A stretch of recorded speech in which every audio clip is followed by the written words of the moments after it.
masalah yang kokoh gaji gop. Zakat gaji jika tak artikan pun ujrah itu menjual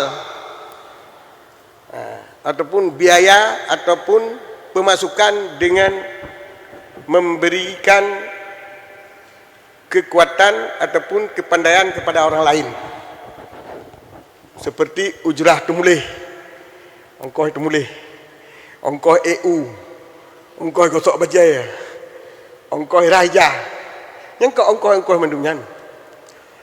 Itu adalah termasuk menjual manfaat. Kata ujrah itu ijarah adalah menjual manfaat dengan ongkos, maka pemasukannya termasuk dalam mal tijarah, termasuk adanya dalam mal tijarah. Lagi itu kan perusahaan motor, niat cok sewa ke di Medan, bah sewa tapi motor Medan, Kurnia ni mana perusahaan. Nah pemasukan misalnya 10 miliar dalam jangka tahun. Nyan adalah mal tijarah, wajib nezakati adalah aktiva lancar. Yang kena aktiva lancar pengkontan, utang yang bagop yang harus dibayar langsung, surat berharga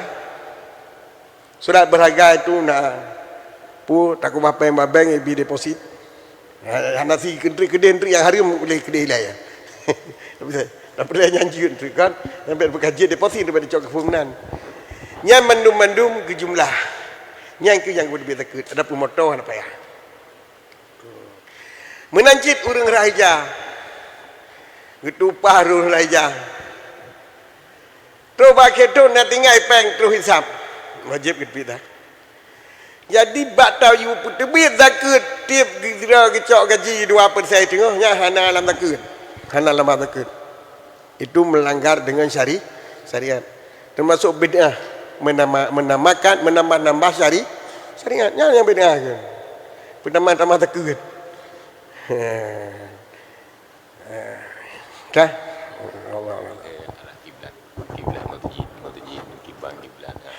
Kiblat masjid tapi kaki belah lebu ya.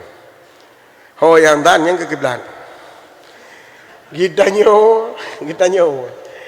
Wajib dalam mazhab Syafi'i berpendapat yang muktamad terhadap in-kiblat menurut dan.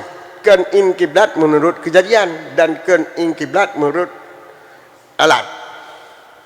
Tapi menyotadan dengan alatnya kaki wajib ikutnya. Baru kau kata ikut je kenapa ya kata? Sebab ijtihad dengan ijtihad tidak gugur. Kau